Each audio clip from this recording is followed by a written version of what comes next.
Assalamualaikum warahmatullahi wabarakatuh. Gimana kabarnya anak-anak? Alhamdulillah. Oke anak-anak, sebelum kita memulai kegiatan kita, kegiatan belajar, alangkah lebih baiknya kita untuk berdoa terlebih dahulu ya. Doa mulai.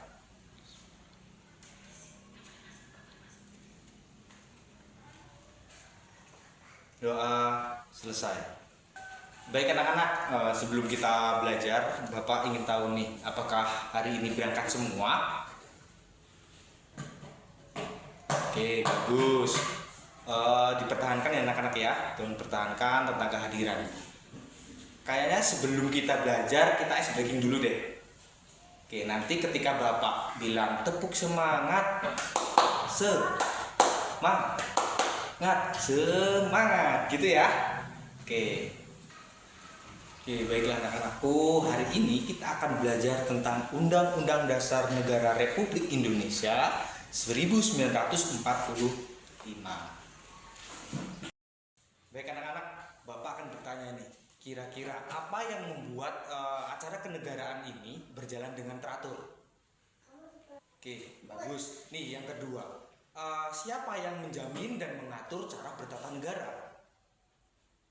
Nah, yang terakhir nih, menurut kalian aturan tertinggi apa yang mengatur tentang negara kita? Anak-anak, Bapak ingin bertanya lagi nih. Bapak punya sebuah ilustrasi, coba kalian bayangkan. Di setiap tanggal 17 Agustus kita merayakan kemerdekaan. Nah, di tanggal itu pula kita melaksanakan upacara negara. Nah, Bapak ilustrasikan lagi upacara negara di istana negara kita.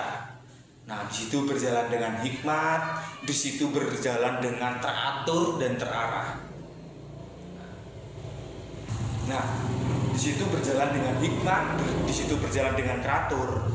Nah, kira-kira mengapa kegiatan kenegaraan selalu berjalan dengan teratur? Nah, kira-kira siapa yang mengatur itu semua? Karena setelah ini Bapak akan membagi kalian menjadi 4 kelompok. Kita akan belajar bersama per kelompok. Nah, nanti Bapak akan bagikan LKPD-nya. LKPD-nya di situ diisi anak-anak ya. Sekiranya nanti nggak maksud, tanyakan langsung ke Bapak. Nanti kalian cari kedudukan undang-undang. Terus yang kedua fungsi undang-undang, struktur undang-undang, contoh penerapan undang-undang. Nah, nanti kalian ditulis, kalian bikin peta konsep atau tabel dalam karton yang nanti Bapak bagi ya. Nah, setelah itu nanti jika sudah selesai, nanti tiap kelompok mengutus 2 orang maju untuk mempresentasikan. Nah, nanti kita belajar bersama di situ. Oke. Nah, sekarang Bapak akan bagikan LKPD-nya ya. Nanti tolong diisi. Oke, anak-anakku, sudah semua? Oke, bagus. Setelah ini untuk kelompok 1, silakan mengutus 2 orang dari temannya untuk mempresentasikan hasil dari tabelnya ya. Oke, bagus, dari kelompok 1 sangat bagus, sangat baik. Nah, kira-kira nih dari penjelasan dari kelompok 1 tadi sudah masuk dalam pemikiran, apakah sudah maksud? Oke, Bapak jelaskan sedikit anak-anak. Kedudukan undang-undang. Kedudukan undang-undang itu adalah sebagai hukum tertinggi di negara kita, di NKRI. Nah, sebagai landasan segala hukum, itu adalah salah satu kedudukan Undang-Undang Dasar Negara Republik Indonesia 1945. Dan yang kedua adalah landasan penyelenggaraan pemerintahan.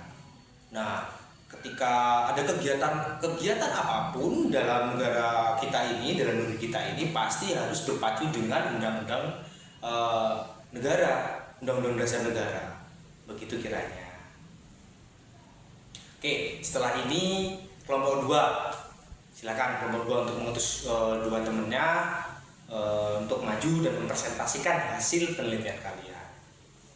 Oke, bagus. Kelompok 2 kiranya semua sudah paham apa yang disampaikan dan dipresentasikan oleh kelompok 2. Oke, setelah ini kita langsung ya ke kelompok 3 dan setelah itu ke kelompok 4. Oke, silakan kembali kelompok 2. Oke, untuk kelompok yang terakhir sangat bagus untuk presentasinya. Mohon nanti ditingkatkan lagi anak-anak ya. Anak-anakku, setelah kalian tadi presentasi, sekarang Bapak akan menjelaskan tentang undang-undang. Apa itu undang-undang? Undang-undang adalah hukum dasar tertulis yang menjadi landasan hukum tertinggi di sebuah negara. Nah, kalau kita di negara Indonesia berarti ya semua hukum tertinggi itu berlandaskan pada hukum Undang-Undang Dasar 1945. Terus yang kedua, kedudukan UUD adalah sebagai landasan penyelenggaraan pemerintahan. Nah, yang ketiga apa, Pak? Yang ketiga adalah pedoman bagi pembentukan peraturan perundang-undangan. Nah, itu semua 3 poin itu adalah fungsi kedudukan dari Undang-Undang Dasar. Terus yang selanjutnya adalah fungsi. Nah, fungsinya apa? Dari Undang-Undang Dasar itu apa? Fungsi dari Undang-Undang Dasar adalah untuk mengatur kehidupan bernegara. Nah, menjamin kenyamanan, terus menjamin kelayakan dan sebagainya. Semua diatur dalam undang-undang. Nah, itu semua dilindungi oleh undang-undang. Seperti hak hidup itu semua diatur oleh undang-undang dan dilindungi oleh undang-undang. Nah, sampai sini semua maksud. Ada yang perlu ditanyakan? Hari ini kalian sangat luar biasa sudah mengikuti kegiatan Bapak dari awal sampai akhir. Dari kelompok 1, kelompok 2, 3 dan 4 semua sangat luar biasa. Bapak apresiasi untuk itu. Nah, kira-kira anak-anak apa yang anak-anak ketahui tentang hal baru tentang undang-undang? Anak-anak, sekedar informasi untuk besok, Bapak harap kalian merangkum tentang 5 pasal tentang undang-undang ya untuk pelajaran selanjutnya. Oke, terima kasih anak-anak. Bapak kira sampai sekian dulu untuk kegiatan belajar kali ini. Kalian sangat luar biasa, tetap semangat, tetap giat belajar demi menggapai cita-cita kalian. Bapak akhiri, wallahul muwaffiq ila aqwamit thoriq. Wassalamualaikum warahmatullahi wabarakatuh.